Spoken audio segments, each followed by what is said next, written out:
বাংলাদেশের রাজনৈতিক প্রেক্ষাপটে সরকারের যে তাকে তারা অদৃশ্য শক্তি প্রয়োগ করে, যা অদৃশ্য শক্তির কারণে দুদক স্বাধীনভাবে কাজ করতে পারে না। আমরা যখন প্রতিবাদ করতেছি আমাদের নিয়ে নানা ধরনের ষড়যন্ত্র চালাচ্ছে, আমাদের দলের প্রধানকে নিয়ে আমাদেরকে নিয়ে নানা ধরনের প্রপাগান্ডা ছড়ানোর চেষ্টা চালাচ্ছে, এমনকি নানা ধরনের ষড়যন্ত্র হচ্ছে। আপনারা এই প্রোগ্রাম করবেন না, এই প্রোগ্রাম করলে আপনাদেরকে পার্সোনালি দেখে নেওয়া হবে। আমরা স্পষ্ট বলে দিচ্ছি, যতদিন এই বাংলাদেশ থেকে দুর্নীতি এবং দুঃশাসন দূর হবে না, আমরা যেমন পেসিস্ট আমলে আওয়ামী লীগের আমলে আওয়ামী লীগের রক্তচক্ষু উপেক্ষা করে আন্দোলন সংগ্রাম চালিয়েছি, আমরা আবারও সেই দুর্নীতিবাজদের বিরুদ্ধে আন্দোলন সংগ্রাম চালিয়ে যাব।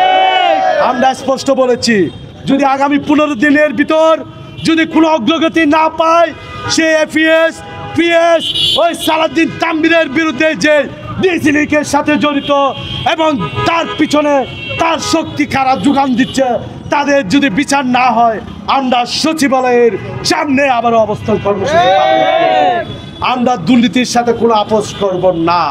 আমরা স্পষ্ট বলি, 2012 সালে সুরঞ্জিত সেনগুপ্তর এপিএস যখন 70 লাখ টাকা সহ ধরা খেয়েছিল, তার মন্ত্রণালয় কিন্তু চলে গিয়েছিল, সেই মন্ত্রীবিহীন দপ্তরে বসেছিল।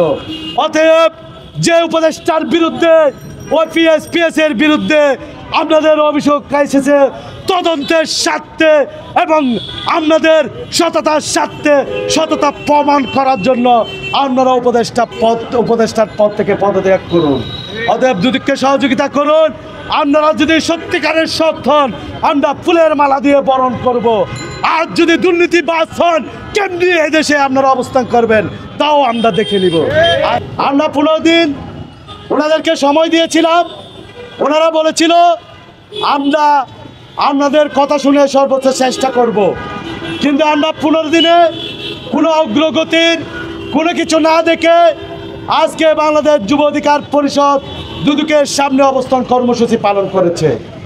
সে অবস্থান কর্মসূচি থেকে আমরা লিখিতভাবে 5 সদস্য বিশিষ্ট একটা কমিটি দুদকে অবস্থান করি। আমার সাথে ছিল গণ অধিকার পরিষদের গণমাধ্যম বিষয়ক সম্পাদক আবু হানিফ, যুব অধিকার পরিষদের সাংগঠনিক সম্পাদক মুমতাজুল ইসলাম, যুব অধিকার পরিষদের অর্থ সম্পাদক সৈয়দ মাহবুবুর রহমান এবং সহসভাপতি রাহুল ইসলাম। আমরা চেয়ারম্যান মহোদয়ের সাথে কথা বলেছি, লিখিত দিয়েছি, জানতে চেয়েছি আপনারা কি করতেছেন। ওনারা বলছে আমরা সর্বোচ্চ চেষ্টা করতেছি, এটা একটা দীর্ঘ প্রক্রিয়া। আপনারা এসেছেন, আপনারা এভাবে রাজপথে সোচ্চার থাকেন, তাহলে আমাদের কাজ করতে অনেক সহজ হয়।